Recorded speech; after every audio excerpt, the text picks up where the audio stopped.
largement des intrants agricoles.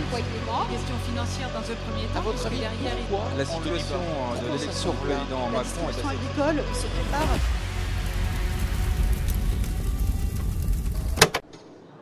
Mesdames, Messieurs, bonjour. Très heureux de vous retrouver ici en direct donc, du parc d'exposition de la Porte de Versailles à Paris dans le cadre du Salon de l'Agriculture.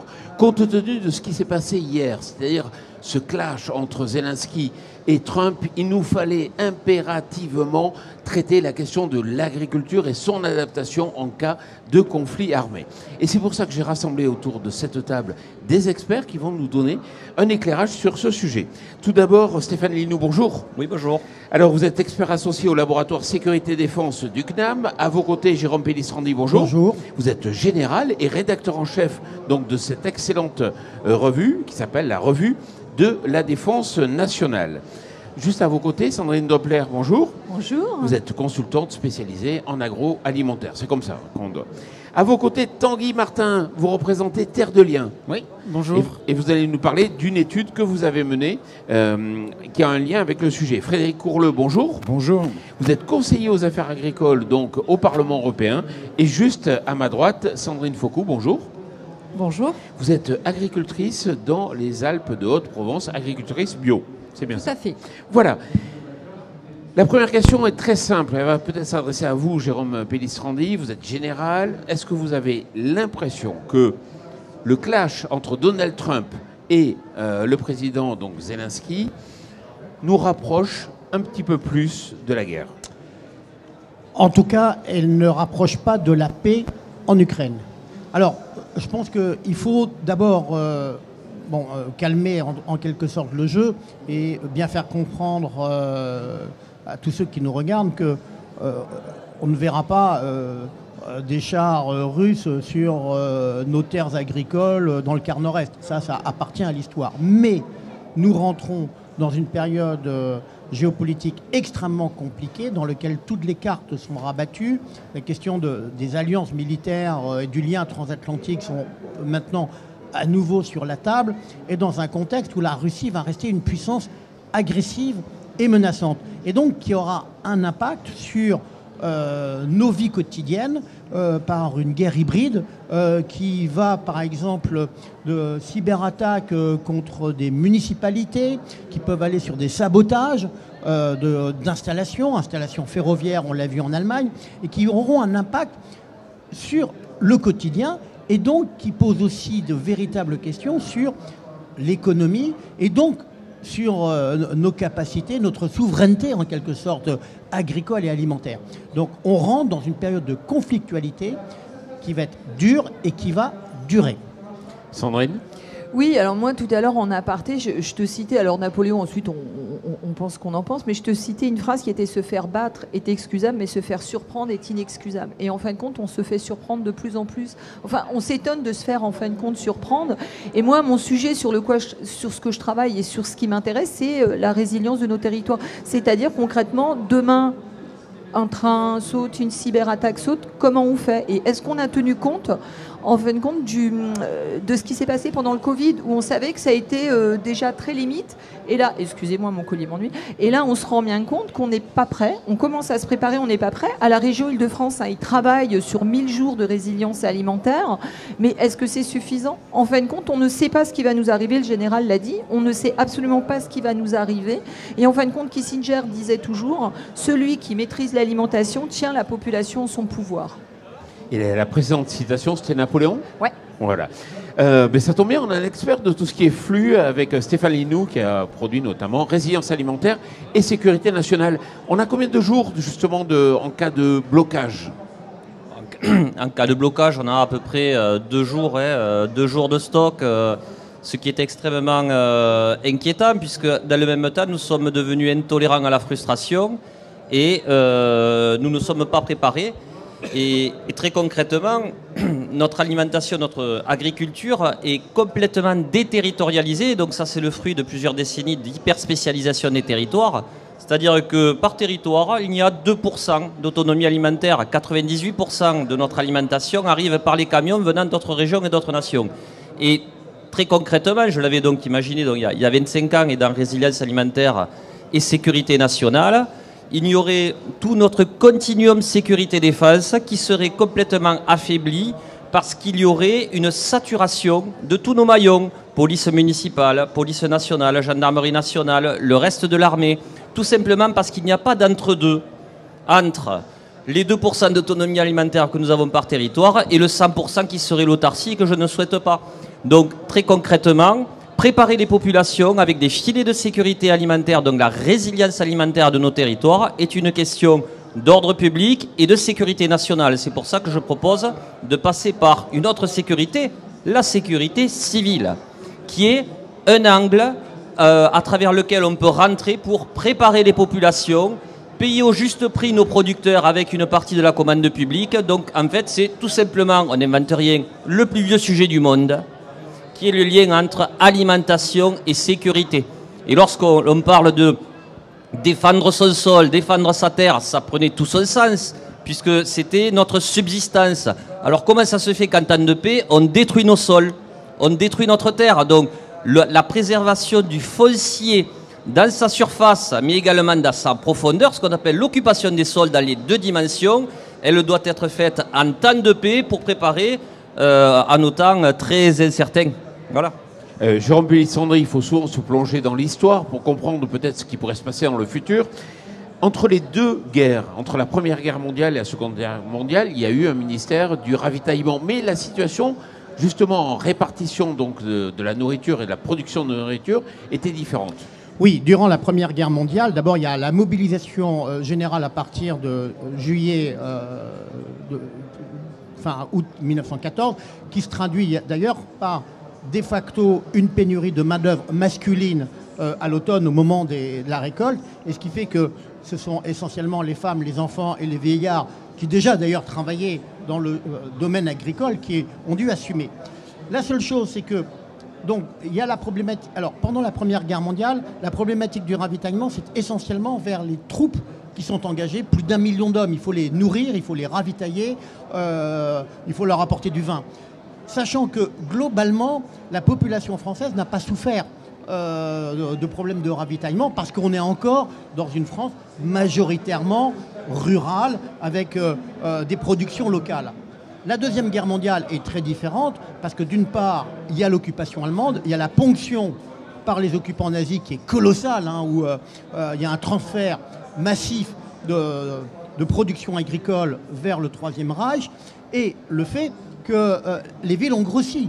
C'est-à-dire que c'est toute la difficulté du ravitaillement qui n'avait pas été prévu pour l'agglomération parisienne, l'agglomération lyonnaise, avec de facto des circuits parallèles, marché noir et ainsi de suite. Bon, aujourd'hui, et c'était très intéressant au moment de la crise du Covid, parce que effectivement, s'est posé la question du ravitaillement de mégapoles, comme l'agglomération parisienne, c'est 10 millions d'habitants, et c'est pas en faisant pousser des tomates cerises sur les balcons qu'on peut nourrir une population. Et donc, ça oblige à revoir complètement ou à anticiper pour avoir des capacités qui permettraient, en cas de crise, de réagir. Je finis juste un exemple. Par exemple, la production d'engrais. Aujourd'hui, penser qu'on peut faire une agriculture sans aucun engrais me semble difficile. Bon, mais d'où viennent les engrais? On importe de plus en plus d'engrais de l'extérieur. Alors, si on décide, par exemple, de créer, il faut créer une usine d'engrais, vous aurez tout de suite des oppositions locales disant pas dans mon jardin, ainsi de suite.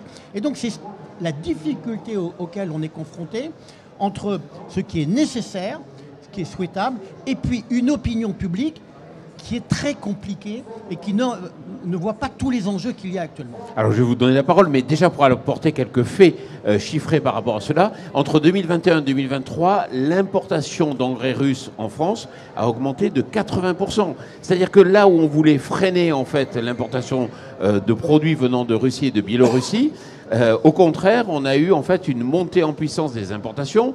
Les bateaux, soi-disant d'une société chypriote qui était avant une société russe, déchargent dans les 3 ports, Saint-Nazaire, Nanterre, Bordeaux et Le Havre donc de l'engrais qui est mis dans des big bags et vendu aux coopératives et aux négociants sans identification d'origine. Et aujourd'hui, je ne sais pas si le chiffre est vrai, mais on dépend à 10% donc de Poutine en matière d'assiette végétale. Voilà. C'est-à-dire notre et Trump aussi, mais en plus alors ça. Mais déjà 10% uniquement. Et ça pose une véritable question. Oui, et je ne voudrais pas monopoliser la parole, mais à la crise, en fin de compte, à cette crise, en fin de compte, ce que j'appelle aussi des crises un peu économiques, ces sursauts économiques, on a aussi des enjeux climatiques. Donc on sait bien que les gens vont chercher, par exemple, si on prend les États-Unis, leur grenier, leur oasis qui s'appelle la Californie, il est en train de s'assécher. Et tous les présidents américains, quels qu'ils soient et de quelque bord qu'ils soient, je te l'avais dit en aparté tout à l'heure, le disent tout le temps. Le mode de vie américain est non négociable. Donc ils iront toujours chercher la matière première dans d'autres pays. Et c'est ce qu'ils essayent de faire avec les terres rares. Voilà. Et M. Trump est un businessman. Donc on doit aussi penser à ça. Nous, on est trop dépendants de nos importations. Tu l'as dit, au niveau des engrais, au niveau du carburant aussi. Et donc, en fin de compte, on doit travailler. On doit diminuer cette dépendance que l'on a par rapport aux autres, comme le disait aussi Stéphane. Frédéric, vous avez une vision européenne. Est-ce qu'il y a une prise de conscience aujourd'hui, notamment de la dépendance aux engrais russes? Je crois qu'il y a justement un texte réglementaire qui doit arriver devant le Parlement. Tout à fait.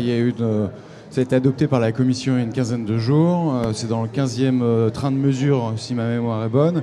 On va cesser les importations d'engrais russes qui aujourd'hui permettent de financer l'effort de guerre de Poutine. Oui, puisqu'il y a une taxe de 7% chaque fois qu'il y a un bateau qui part, 7% du prix qui finance l'effort de guerre. Voilà, et donc là, il s'agirait de se passer d'engrais russes. Il y a une prise de conscience aussi au niveau européen sur la disponibilité de l'alimentation. Il y a une directive qui est passée assez inaperçue au niveau français, qui s'appelle la directive sur la résilience des infrastructures essentielles, qui va être traduite dans le droit français. Là, le projet de loi est sur la table, il a été présenté au Conseil des ministres le 15 octobre dernier. L'alimentation fait partie de ces secteurs essentiels. Les opérateurs auront à identifier les vulnérabilités et à établir des stratégies pour pallier des problèmes de pénurie et de rupture d'approvisionnement. Sur le plan agricole aussi ? Voilà, c'est ça, alimentation et agriculture. C'est assez nouveau. Ah, mais c'est complètement nouveau, bien sûr. Là, je passais pour un extraterrestre il y a quelques années, mais c'est vrai que... un visionnaire, Stéphane, tu es un visionnaire. Non, mais là, l'essentiel, c'est qu'on s'y mette, c'est qu'on se mette au boulot. Voilà. Mais ça fait 60 ans qu'on est dans une ébriété énergétique telle qu'on a oublié le plus vieux sujet du monde. Voilà. Se nourrir et sécuriser cette nourriture et les conditions de la produire et préserver ce qui permet la nourriture, et notamment les sols vivants et l'eau, entre autres, et les semences et tout cela. Tanguy. Oui, je voulais rebondir sur ce que disait Stéphane juste avant, qui est de dire qu'il faut quand même penser là où on en est en temps de paix aujourd'hui. Ce qu'il faut rappeler, c'est que 10% des personnes qui vivent en France dépendent aujourd'hui de l'aide alimentaire. L'aide alimentaire, c'est quoi? C'est une aide d'urgence. Moi, quand j'étais à l'école primaire, on envoyait des sacs de riz pour la Somalie. Il faut comprendre que 10% des Françaises et des Français aujourd'hui dépendent de la même aide pour se nourrir. Donc, il ne faut pas attendre la guerre déjà pour faire quoi que ce soit. La deuxième chose, et ça c'est ce qu'on révèle dans notre rapport qui vient de sortir, qui s'appelle Souveraineté alimentaire, un scandale made in France. Cette souveraineté alimentaire, désolé de vous contredire, elle n'est pas à sauvegarder, elle est à reconquérir. C'est-à-dire qu'on exporte 43% de ce que produisent nos terres. En face, on importe l'équivalent de la production de 10 millions d'hectares, c'est la surface de la Suède. Et ça veut dire quoi? Ça veut dire que on peut être autosuffisant en blé, à condition d'avoir du gaz russe pour faire des engrais, mais que par exemple en fruits et légumes, même si on décidait de consommer tout ce qu'on produit avant d'exporter, on ne pourrait pas se nourrir. Donc en cas de choc, que ça soit une guerre, mais que ça soit un choc sanitaire ou environnemental, en fait, on est incapable de se nourrir. Et la question de réorganiser notre système alimentaire et de le reconnecter à notre système agricole est important. Et j'en finis, et je vois que Frédéric a envie de reprendre la parole. Si on monte à l'échelle européenne, donc là, on exporte 12 millions d'hectares, on importe 10 millions d'hectares. Donc en net, on exporte 2 millions d'hectares. À l'échelle européenne, en net, on importe 30 millions d'hectares. Donc la réorganisation, elle est massive. L'idée, c'est pas d'être autarcique, mais l'idée c'est quand même d'être un tout petit peu robuste. Donc, compte tenu de l'économie qui génère de la valeur ajoutée, de la marge à exporter, à commercer, d'où les camions, les bateaux qui traversent la planète, aujourd'hui, on a bien compris qu'effectivement, il faut réorganiser.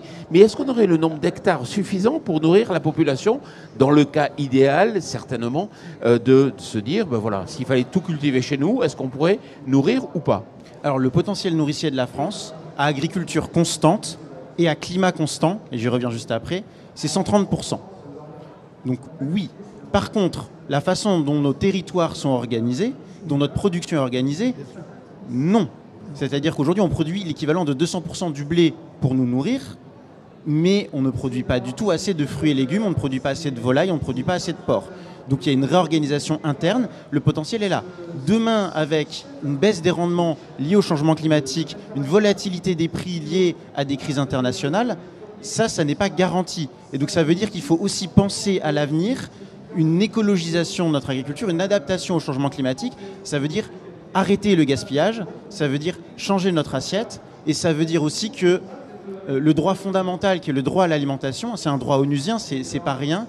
Aujourd'hui, il est inféodé à la loi du marché, il est inféodé à la loi du profit, et que peut-être qu'un droit aussi fondamental que celui à l'alimentation devrait être mis un tout petit peu plus haut dans le rang de nos priorités et ne pas être jeté en pâture sur les marchés. Je vous donne la parole juste après, Jérôme et Frédéric, mais d'abord, je voudrais avoir le regard de Sandrine en tant qu'agricultrice. Oui, alors moi je vais commencer par quelque chose que je n'avais pas prévu, mais pour faire écho à ce que disait monsieur qui est général. Si j'ai le plaisir d'être aujourd'hui avec vous, c'est parce que mon papa, qui est né prématuré pendant la guerre, a été nourri avec du petit épeautre de Haute-Provence, qui est la céréale que je cultive, parce que ce n'était pas prélevé par les Allemands. Et du coup, le monde de paysans pouvait se nourrir avec cette céréale. Et aujourd'hui, je porte haut les couleurs du petit épeautre de Haute-Provence, je l'ai dans l'ADN, et ayant grandi avec les tickets de rationnement posés sur le buffet de ma grand-mère, mon engagement pour l'alimentation est indéboulonnable. Moi, je suis productrice bio. Vous aurez compris pourquoi. Aujourd'hui, c'est vrai que l'agriculture est un sujet qui vient vraiment sur toutes les tables. Et l'agriculture biologique, en fait, c'est quand même un mode de production qui permet de ne pas dépendre ni de Trump, ni de Poutine. Aujourd'hui, alors, je suis dans une région où nous avons 40% d'agriculteurs bio. En gros, 40% de producteurs, 40% de superficie. On a développé énormément de réseaux de magasins de producteurs. C'est comme on est habitué dans le sud en étant au front des évolutions climatiques et du coup, on va dire, à manger peu gras et en tout cas conscient de la ressource et qu'il faut préserver l'eau, qu'il faut préserver les sols, avoir des sols vivants et préserver aussi le tissu humain parce que je pense que ce sont des valeurs qui sont très fortes et qui vont justement nous fédérer parce qu'au final, l'assiette est porteuse de beaucoup de valeurs et de beaucoup de sens. On est dans un mouvement de sécuriser l'alimentation. Et on a, alors je ne vais pas parler trop du réseau des chambres d'agriculteurs dans lequel je suis investie, mais les chambres ont travaillé, ont sécurisé à peu près 860 filières territorialisées. Donc c'est énorme. On a été là, par exemple, au moment du Covid, pour être le maillon, l'intermédiaire entre la production, les centrales d'achat, la grande distribution, les réseaux de magasins de producteurs, les réseaux spécialisés. Donc, pour sécuriser l'alimentation, il faut aussi que l'ensemble des acteurs du territoire s'emparent des outils, les aient à connaissance, s'en emparent pour pouvoir être efficients collectivement. Et aujourd'hui, dans mon territoire, dans mon département particulièrement, il y a des réflexions pour justement, autour des PAT, pour justement bien avoir à l'esprit tout ce qui est fait, tout ce qui est produit, tout ce qui potentiellement pourrait être produit, et un énorme travail pour essayer de fédérer, coordonner et travailler le plus en local possible. Aujourd'hui, on sait que pour l'agriculture biologique, on a 80% de la consommation qui est de la consommation nationale. Donc ça, c'est quand même quelque chose qui est très fort. On essaie de communiquer, de faire beaucoup de pédagogie pour rendre l'agriculture biologique la plus proche des citoyens, pour inciter le consommateur à prendre conscience qu'en fait, quand il dépense dans un produit bio, il investit sur le territoire national. Donc, l'agriculture biologique concourt à la souveraineté alimentaire. Ça, c'est une chose. Ensuite...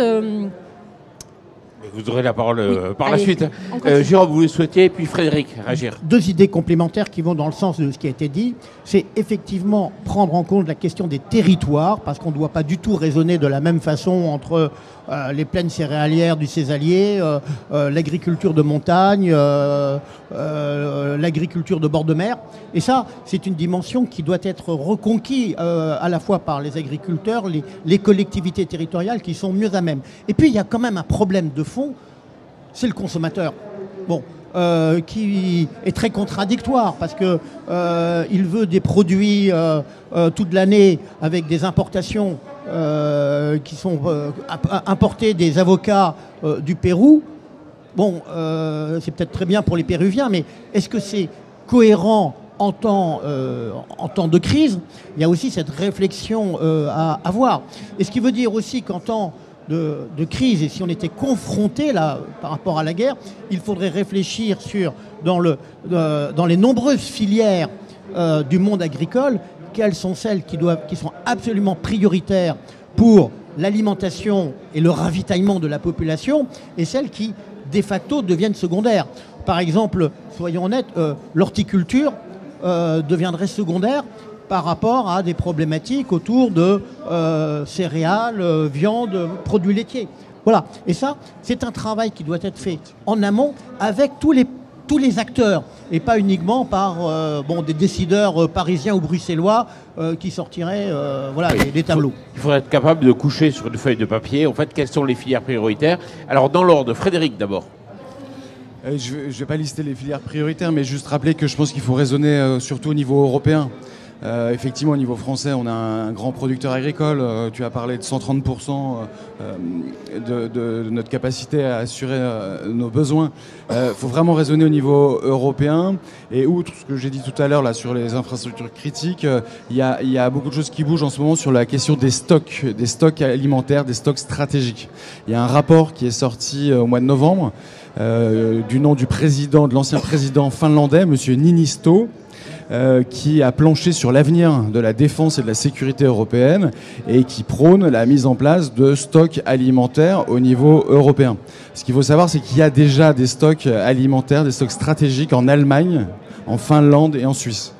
En France, pour l'instant, c'est pas vraiment un sujet et il va falloir que ça le devienne. On le voit aussi sur les médicaments. Il y a une directive qui va sortir d'ici l'été où chaque État membre sera sommé d'avoir un minimum de stock et une coordination sera faite par la coordination. On a les mêmes enjeux. On a eu avec le Covid déjà un sérieux avertissement. On a eu des ruptures de stock de farine en France. Il faut quand même le rappeler, ce qui est quand même paradoxal pour le premier producteur de céréales européen. Malheureusement, les sacs de farine, ils sont faits en Allemagne. Et il y a eu des petits problèmes d'approvisionnement à un moment donné. Il faut en avoir conscience. On a besoin d'être plus sérieux là-dessus pour éviter la fragmentation du marché commun. C'est une réalité. Et on a eu un deuxième avertissement aussi avec la guerre en Ukraine en 2022-2023 avec 25% d'inflation. Et ça, ça montre bien que notre souveraineté alimentaire est loin d'être suffisante parce que forcément la sécurité alimentaire, c'est pas seulement avoir la production, c'est la disponibilité, c'est l'accès et c'est la stabilité. Donc il faut effectivement s'emparer de l'ensemble de la problématique et pas être dans une logique très réductionniste où on dit on est à 130%, donc on est souverain et on est capable d'assurer la sécurité alimentaire. On est un peu à côté de la plaque en France quand on voit certaines lois, notamment la plus récente et celle qui arrive du sénateur Duplon. Sur la loi d'orientation agricole. Dans l'ordre, donc, Sandrine. Moi, je voulais juste parler de 2 petits points. Un, quand on parle résilience alimentaire, on pense souvent hexagone. Mais par exemple, en cas de crise, nos dom-toms, nos pays d'outre-mer, ils seraient très rapidement asphyxiés si on n'était pas capable de les nourrir. Il ne faut pas penser que hexagone, mais aussi on doit penser à aux Français des Outre-mer. Et deux, le consommateur, effectivement, pendant le Covid, j'avais écrit un petit livre sur les stratégies des marques post-Covid. On s'était rendu compte qu'il y avait, alors pour ceux qui ont été à l'école et qui ont appris ça, la pyramide de Maslow et la pyramide des besoins, qu'effectivement, les Français se ruaient dans les magasins parce qu'ils avaient l'impression qu'on allait manquer. Et on était, j'allais dire, juste en période de Covid. Et là, moi, je suis persuadée que comme ma grand-mère, donc qui est la pauvre est morte mais a vécu la guerre, eh ben, on va retrouver des placards où les gens vont recommencer à faire des stocks de nourriture. Pourquoi ? Parce qu'on se rend bien compte que la situation, je ne sais pas si on peut dire normale ou pas normale, mais il se passe quelque chose. Et donc, très rapidement, comme pour le Covid, on s'est retrouvé avec des... Moi, je me rappelle avoir été au magasin, il n'y avait plus rien à acheter le jour même. Il fallait revenir le lendemain. Et que suite à ça, en fin de compte, par exemple, le ministère a décidé de lancer la nouvelle structure qui est dans le nord de Paris, qui s'appelle Agorali, mais tout à l'heure, le général nous parlait de logistique. Ça, c'est des sujets sur lesquels, encore en France, alors que le président Macron a toujours dit on est à la fin de la période d'abondance, et ben moi, j'ai l'impression que le consommateur, il réagit pas trop à ça. Tanguy. Merci beaucoup, parce que je voulais rebondir sur le consommateur qui, je pense, a bon dos. Moi, je pense qu'il vaudrait mieux parler à l'électeur et aux citoyens qu'aux consommateurs. Parce que le consommateur, il mange ce qu'on veut bien lui proposer. Et que je pense que l'industrie agroalimentaire, et notamment la publicité, est un facteur beaucoup plus important que n'importe quelle tendance de ce qui pourrait se passer dans la psyché du consommateur. Donc ça, c'est une première chose. Et ça nous permet de revenir sur la question de la loi. Parce qu'effectivement, on a une loi d'orientation agricole qui vient de passer, qui s'attaque à la souveraineté alimentaire et, on le disait, l'orientation spatiale de l'agriculture. Qu'est-ce que produisent les terres ? À qui vont les terres ? Vont-elles pour nous nourrir, pour produire de l'énergie ou autre chose ? Cette question n'a pas été abordée dans cette loi. On a une nouvelle loi, comme le disait Frédéric, qui arrive au Sénat, qui s'appelle la loi dite Duplon, du nom du sénateur Duplon, qui ne dit rien de ça. Depuis 2018, le gouvernement nous promet une loi foncière qui pourrait permettre de trancher des choses là-dessus et de réorganiser le modèle. C'est le serpent de mer. Oui, mais il y a un moment, on va se faire bouffer par le serpent. Il faut quand même garder ça en tête. Mais vous avez raison. Il y a tellement d'intérêts en jeu que personne n'a envie, aucun gouvernement, de la remettre sur le dessus. Et je termine vraiment. Moi, je pense qu'aucun électeur, aucun citoyen n'a jamais voté pour un programme politique qui dit « nous allons orienter nos terres vers l'export ». C'est un déni de démocratie. Donc là-dessus, il y a quand même quelque chose à faire. Que les partis politiques s'en emparent ou le mettent plus à l'avant, mais aussi que les médias le relaient, parce que si un parti politique le met à l'agenda mais que le média ne le relaie pas, ça ne sera pas un thème de campagne. Donc là, il y a un vrai effort de communication nationale sur le sujet. Sandrine. Oui, moi je pense que le diplôme d'état de l'agriculture biologique, l'agriculture biologique, et le diplôme d'état de l'agroécologie, et il faut qu'on fasse irriguer les pratiques qui marchent auprès de l'ensemble des agriculteurs. Et pour ça, il y a des salons, il y a un gros transfert en fait, de connaissances, de compétences pour équiper tout le monde sur ce qu'on peut faire pour aller mieux au niveau du sol, du bien-être des animaux, etc. Et surtout avoir des bons produits dans l'assiette. Moi, je voudrais revenir sur la loi Egalim, qui impose donc l'introduction de l'utilisation de produits sous SICO et AB dans l'assiette. Mais attention, on reste bien dans la logique de conflit armé. Hein. Je suis d'accord avec vous, ça peut avoir un lien, mais restons bien dans le sujet. Et en fait, aujourd'hui, on parle de souveraineté de l'assiette, mais il ne faut pas embarquer que les agriculteurs, que le monde agricole, que les industriels qui permettent aussi d'avoir ces produits-là à portée de l'ensemble des consommateurs. Il faut aussi équiper l'ensemble des opérateurs pour utiliser les produits. Et il y a beaucoup de choses à faire de ce côté-là. Je reviens à l'échelle du territoire. Introduire des produits que les cuisiniers ne connaissent pas forcément, de filière locale. Ça demande beaucoup d'informations, beaucoup de temps de formation. Et donc, il y a aussi toute une éducation à faire, tout un accompagnement qui est urgent, nécessaire de financer, de promouvoir pour qu'on puisse arriver à avoir ces produits qui sont faits avec des ressources qui ne viennent pas de l'extérieur et sécuriser l'assiette des consommateurs. Frédéric. Oui, je pense qu'il faut reconstruire la souveraineté alimentaire et c'est au niveau européen qu'il faut le faire. Ça passe par améliorer l'organisation de nos producteurs, ça passe par être capable de gérer nos crises avec des stocks notamment, et ça passe par notre capacité à refuser d'importer des produits qui ne respectent pas nos normes et nous défendre face à du dumping. Donc on a cet enjeu-là au niveau européen. Il faut à tout prix que la France, que le gouvernement français se projette davantage à Bruxelles, parce que c'est en ce moment que ça se passe, avec le début du mandat européen. C'est urgent. Et je voulais dire aussi que voilà, il se passe beaucoup de choses au niveau des collectivités locales. Et c'est vraiment fondamental que tout ce mouvement de résilience alimentaire des territoires prenne forme. Et c'est très enthousiasmant pour beaucoup d'élus locaux qui font des choses formidables. Les agriculteurs, on voit aussi une concrétisation directe. Donc voilà, à tous les étages, il faut penser la reconstruction de la souveraineté alimentaire. Alors, on va attaquer la troisième partie du débat et la dernière, c'est-à-dire pourquoi ça ne se fait pas. Ce débat, on aurait pu l'avoir en 2021, au début du conflit, en 2022, au début du conflit ukrainien. On aurait pu l'avoir en 2014, on aurait pu l'avoir bien avant. Et pourtant, on a l'impression qu'on tourne en rond et que ça n'avance pas vraiment. À votre avis, pourquoi cela ne se fait pas? Allez-y. Je parlais d'inféoder le droit à l'alimentation à des questions économiques. Je pense qu'on est là-dedans. C'est qu'il y a des acteurs qui tirent les marrons du feu de cette situation et qui n'ont absolument pas intérêt à ce que ça change. Et vous pensez à qui? Je pense notamment à l'agroalimentaire.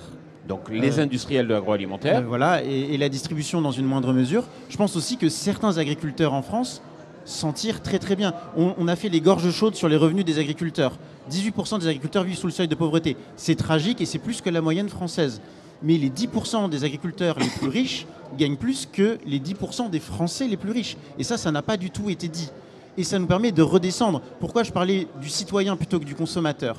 Aujourd'hui, on dépense 48 milliards d'euros, je répète, 48 milliards d'euros, on chipotait pour 5 milliards sur le budget, de dépenses publiques dans le système alimentaire en France. 9 milliards d'euros de la PAC et tout un tas d'autres choses, notamment des exonérations de cotisations sociales massives qui créent des trappes de précarité, notamment dans l'industrie agroalimentaire.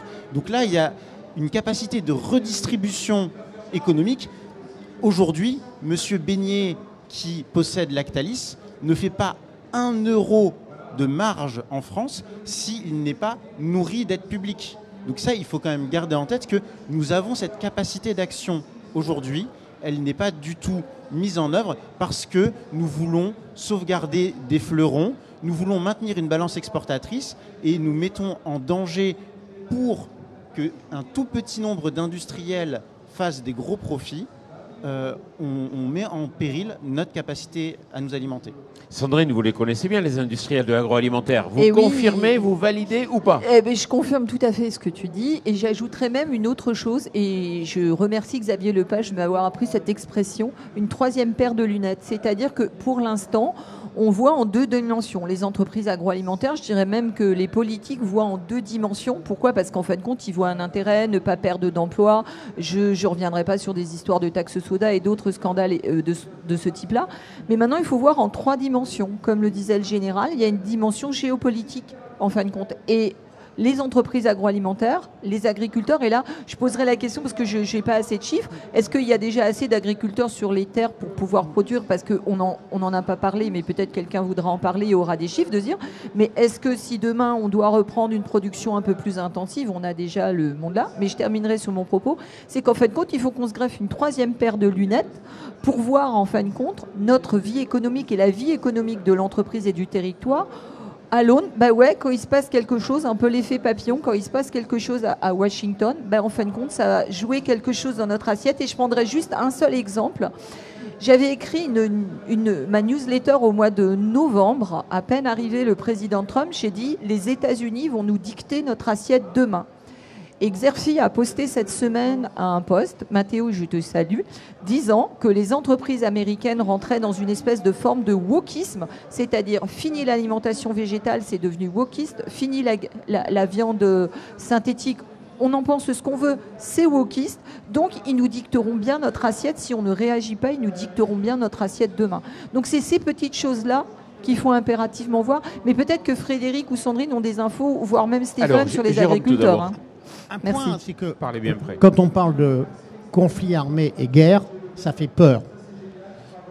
Ça oblige à remettre en cause des décennies des fameux dividendes de la paix. Très concrètement, le budget de la défense française est cette année de 2,03%. Il faut urgemment monter à 3,5%. Pas dans 3 ans, peut-être dès l'année prochaine. Ça veut dire qu'il va falloir sortir 15 milliards supplémentaires pour la défense pour 2026. Il va falloir les prendre où? Et quand on parle défense, eh bien, il y a tout derrière cet effectivement écosystème sur lequel il faut réfléchir. On a basculé en l'espace d'un mois de monde géopolitique. Je crois que c'est quelque chose dont on ne perçoit pas encore toutes les conséquences, avec le retour des empires prédateurs. Pour le moment, on était, je dirais, de gentils herbivores, et on est entouré désormais de tyrannosaures, que ce soit le tyrannosaure russe, le tyrannosaure chinois. Alors chacun ils ont leur méthode, qui ne sont pas les mêmes, et on a désormais effectivement le tyrannosaure américain. Donc il faut, il y a urgence.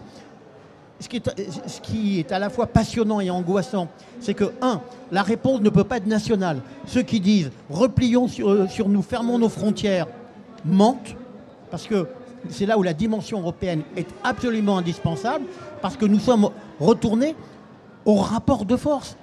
Vous savez, c'est Staline qui disait, le pape, combien de divisions?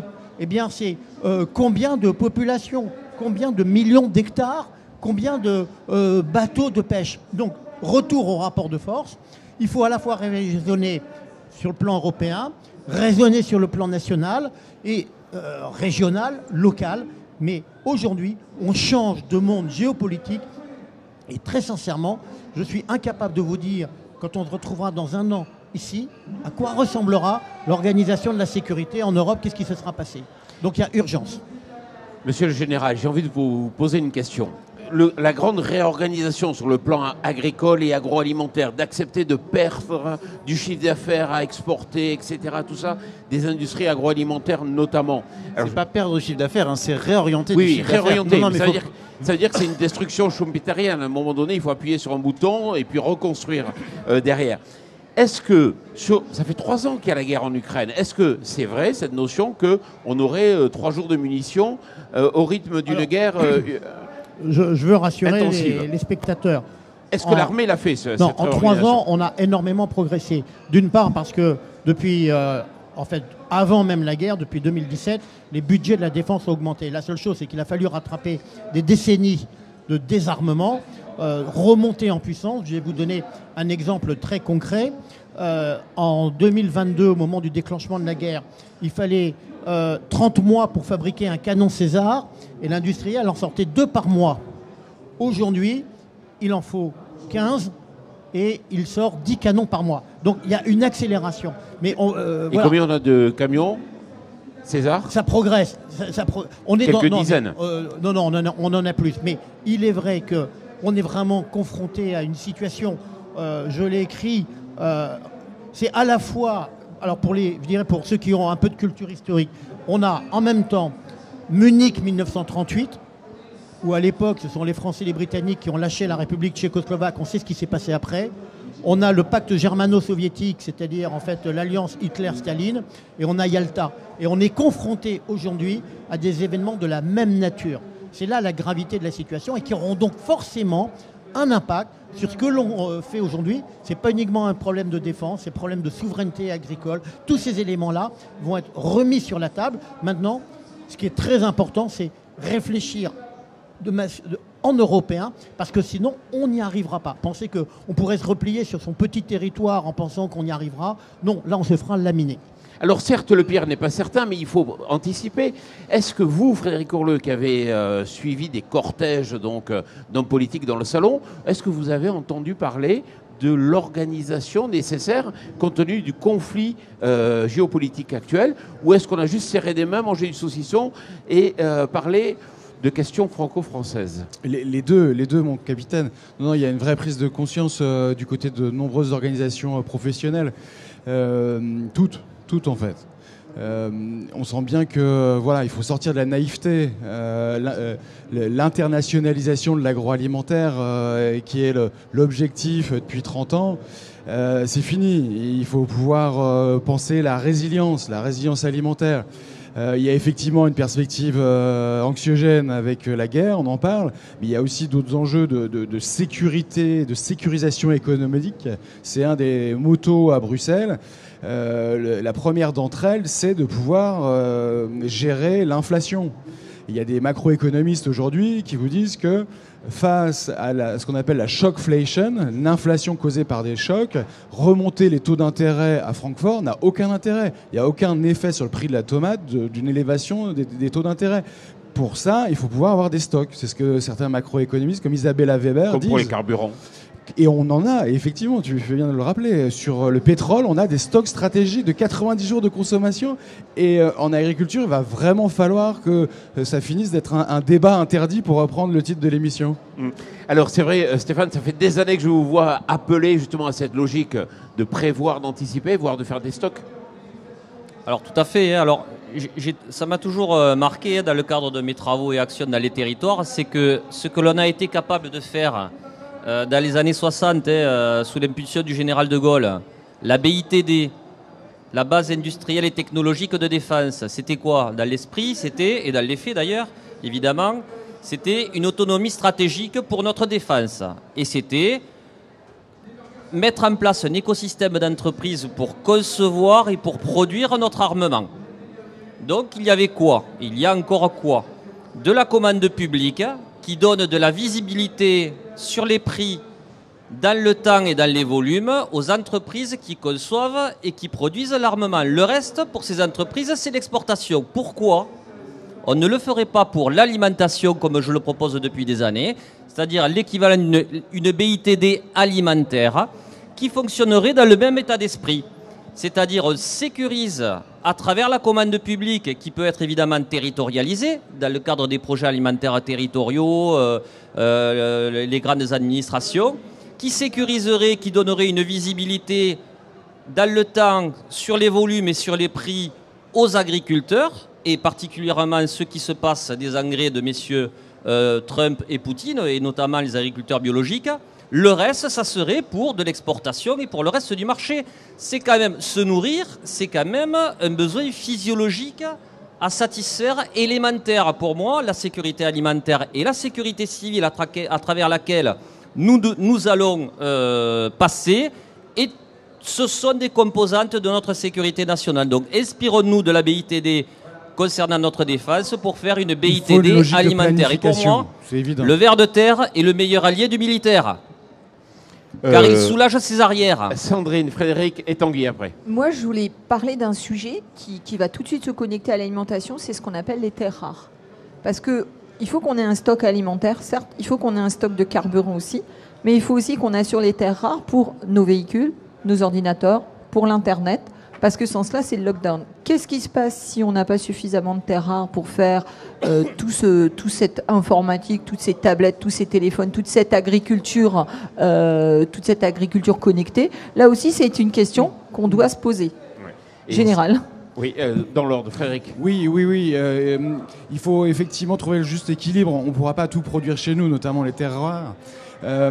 Sur les engrais, on aura toujours besoin de la potasse marocaine, mais on a besoin de sortir de la naïveté et dans une approche davantage de sécurisation des approvisionnements avec des accords entre pays, des accords de pays à pays. Et si on se rappelle un peu l'histoire, on a commencé l'émission là-dessus, avant la création de l'OMC, on a fait des échanges internationaux. Et ces échanges internationaux, on les a fait via des accords sur produits de base. Et on a structuré tout ça dans un accord qui s'appelait l'accord de La Havane en 1948. Il faut revenir à cette logique de sécurisation d'État à État. On ne va pas non plus se replier, il ne faut pas prôner l'autarcie. Si on a une grosse crise climatique, on sera bien content d'avoir maintenu des échanges. Donc voilà, voilà, il faut sortir la naïveté et retrouver dans l'histoire les choses qu'on a pu faire par le passé. Et je vous passe la parole, mais juste pour compléter, il y a déjà la guerre hybride, la guerre de l'information, par exemple, par rapport au texte européen. Vous voyez beaucoup ressortir aujourd'hui d'articles sur le cadmium par rapport au Maroc qui produit de l'engrais où il y a un peu de cadmium, incitant à acheter de l'engrais russe. Donc on sent qu'on est déjà dans cette guerre hybride et avec beaucoup de lobbying, je pense, au niveau européen pour essayer de faire pencher la balance sur le fait de ne pas taxer les engrais russes. Tanguy. Oui, deux choses. La première, c'est que on est aussi face à des défis écologiques. Donc les idées de toujours plus et notamment de technologies toujours plus gourmandes en ressources, qu'elles soient matière ou énergie, il va falloir aussi penser à revenir dans une société de sobriété. Volontaire, choisi et non pas subi, et de descente énergétique subie. Donc ça, il faut quand même garder ça en tête. Alors moi, j'ai vraiment aucune compétence, mais je ne sais pas comment le complexe militaro-industriel peut s'adapter à ça. On laissera monsieur le général répondre ou pas si on a le temps. Moi, je voulais revenir sur la question des infrastructures civiles. Nous, dans le rapport, donc un scandale made in France, on parle de la plaine de l'Aunis. Donc c'est une plaine qui pourrait largement s'auto-nourrir, où on peut encore faire un peu d'irrigation, même si on va avoir des problèmes dans les années qui viennent, qui produit que du blé. Produit que du blé parce qu'on a investi massivement dans le port de la Palisse, le port de La Rochelle, qui permet d'exporter du blé partout dans le monde. Ça ne nourrit pas le monde, hein. On produit pour 12 milliards d'êtres humains dans le monde, et il y a encore des gens qui ont faim. Donc ce n'est pas un problème de rendement ou de production, c'est un problème d'accessibilité, de solvabilité, de géopolitique. Une fois qu'on a dit ça, nous, aujourd'hui, on travaille concrètement au jour le jour avec des paysans, des paysannes qui veulent s'installer dans ce territoire-là, qui n'arrivent pas à trouver de terre pour produire qui du mouton, qui de la production végétale pour l'alimentation humaine. Et ça dépend de la capacité à réorganiser les filières, avoir des endroits de stockage pour certains types de production. Et on ne fait pas les mêmes infrastructures pour exporter massivement et pour un circuit local. Donc je termine juste avec ça. Il faut vraiment que la puissance publique s'empare de cette question de la structuration et de l'aménagement du territoire pour réaliser le droit à l'alimentation ici et maintenant. Ça préparera les guerres, mais ça sera juste mieux pour nous tous demain. Général Pélistrandré, est-ce que vous savez qu'on a des tracteurs de marque américaine qui ne fonctionnent qu'avec du GPS américain? Si demain Donald Trump dit « stop, c'est fini le GPS », ben comment on fait? C'est justement aussi l'autre volet qui est très inquiétant, c'est que autour du machinisme agricole qui est absolument indispensable, hein, parce que on peut avoir quelque part de l'utilisation de chevaux, mais il faut des moyens, compétitifs. Et c'est vrai que par exemple, on trouve plus de tracteurs Renault, hein, les marques françaises ont disparu. Et ça, c'était aussi un véritable programme. Alors, il y a quand même des capacités européennes. Par exemple, on a Galileo, hein, qui est l'équivalent du GPS. Mais c'est vrai que, là encore, la problématique de l'échelle, c'est que les États-Unis sont un continent à eux seuls. Donc la production industrielle leur permet effectivement, entre Ford, entre Caterpillar, ils sont capables de fournir. Et donc, nous, on a désindustrialisé, hein, de manière très conséquente, mais il faut quand même souligner qu'il y a en France un certain nombre de start-up dans le domaine agricole, dans le machinisme, qui font des produits tout à fait performants et qui sont d'ailleurs avec aussi un aspect de protection de l'environnement qu'il faut souligner. Hein, il y a capacité à concilier les deux. Maintenant, il faut, là encore, c'est ce que disait Stéphane, il faut aussi qu'il y ait de la commande publique qui permette de lancer les produits et ainsi de suite. Mais c'est vrai que là, il y a un effort à faire. Parce que, effectivement, jusqu'à hier soir, on se disait les États-Unis sont dans notre camp. Vous avez vu le Financial Times qui se pose la question de savoir éventuellement s'il n'y a pas des liens avec la Russie du côté américain. Vous souhaitiez prendre la parole? Oui. Moi, je ne vais pas vous parler de mon tracteur. Il nous reste 3 minutes. Je ne vais pas vous parler de mon tracteur, mais je pense que la souveraineté alimentaire, loin de l'idée d'être en autarcie, elle passera aussi par le lien entre les gens, le maillage qu'il peut y avoir au sein des territoires, tout comme on peut l'avoir en Europe, entre pays. Mais c'est très important. Il faut redonner du sens aux choses. Moi, je dis souvent à mes collègues et à tous les gens que je peux rencontrer, en fait, quand vous mangez, n'oubliez pas que vous mangez votre paysage. Vous le façonnez. On a, dans ma région, je prends cet exemple, on a, avec le Covid, vraiment pris conscience en tant qu'élu de la nécessité d'avoir un maillage territorial pour approvisionner les consommateurs. On a monté des réseaux de magasins de producteurs, ça a fleuri, il marche. Vous y trouvez autant l'huile d'olive que le petit épeautre, la viande, les produits laitiers. Et en fait, on a permis aussi de faire redécouvrir l'ensemble des productions qui étaient présentes sur les territoires. Donc il y a un lien fort à faire entre l'ensemble des acteurs. Je suis d'accord avec vous. Des réponses courtes à chaque fois. Moi, je voulais juste conclure, voilà, et je laisserai la parole aux autres. Regardons ce que font dans les Émirats. Les Émirats, c'est un pays où il n'y a rien. Et en fin de compte, ça devient un peu le centre du monde de l'alimentation. Ils font pousser, ils viennent chercher des technologies en France. Si on veut devenir demain prêt à ce qui va nous arriver, parce que ça va sûrement nous arriver, on doit investir de l'argent, comme l'a dit le général. Il faut vraiment redéfinir nos priorités et peut-être regarder ailleurs, de se dire, bah tiens, comment eux ont fait. Nous, on était peut-être un pays agricole, eux ne l'étaient pas, mais le résultat, il est là en tout cas. Tanguy, en cours. Oui, moi, j'aurais bien aimé que vous me parliez de votre tracteur parce que moi, je suis ingénieur agronome, j'ai fait un stage dans une exploitation agricole pendant mes études, j'ai appris à conduire un tracteur, il n'y avait pas de GPS et ça se passait très bien. Et demain, ça se passera très bien sans GPS. Les voitures Renault, elles sont faites en France, mais avec des puces taïwanaises. Et en fait, une voiture, une 4L, ça roulait sans puce et ça roulait très bien. Donc, bon, il faut peut-être améliorer les moteurs pour la pollution, mais je pense qu'il faut vraiment garder ça en tête, qu'on n'a pas besoin de start-up qui utilisent des terres rares pour faire de l'économie. On le disait en introduction, on peut faire sans engrais de synthèse de l'agriculture, ça s'appelle l'agriculture biologique. Donc dire qu'il n'y a pas de solution quand on dit on peut se passer des pesticides, si, on ne peut pas dire qu'il n'y a pas de solution, mais par contre, il faut une réorganisation du système. Frédéric. Je voulais conclure pour dire que la protection civile, ça ne s'improvise pas. La protection civile, elle ne peut que se construire en préventif sur les réseaux de solidarité existants. Et en matière agricole, c'est l'implication de nos agriculteurs, de nos collectivités qui nous permettent de construire cette résilience alimentaire des territoires. C'est là-dessus qu'on pourra s'appuyer le jour venu. Même si effectivement aux autres échelles, que ce soit nationale ou européenne, on doit aussi être moins naïf et penser notre résilience. Général. Moi j'ai confiance dans la capacité du monde agricole au sens large, hein, de l'agriculteur à l'industriel, avec tout ce que l'on a dit, à être capable d'innover, à être capable de s'adapter. Et je crois que c'est une force du monde agricole français. Il a su s'adapter, c'est parfois très douloureux, mais il y a cette capacité de regarder devant et il faut continuer dans ce sens-là. Oui, mais je pense qu'il s'adaptera au moment où il aura le coup de bâton sur la tête. Et il n'est pas capable d'anticiper. Aujourd'hui, il y a trop de business qui se font sur les schémas internationaux, sur le monde d'aujourd'hui. Et si le politique ne prend pas en charge le fait d'anticiper pour faire des stocks, pour réorganiser, pour imposer peut-être des niveaux minimums. Alors là, juste un point. Il y a un élément qui est fondamental. C'est l'éducation.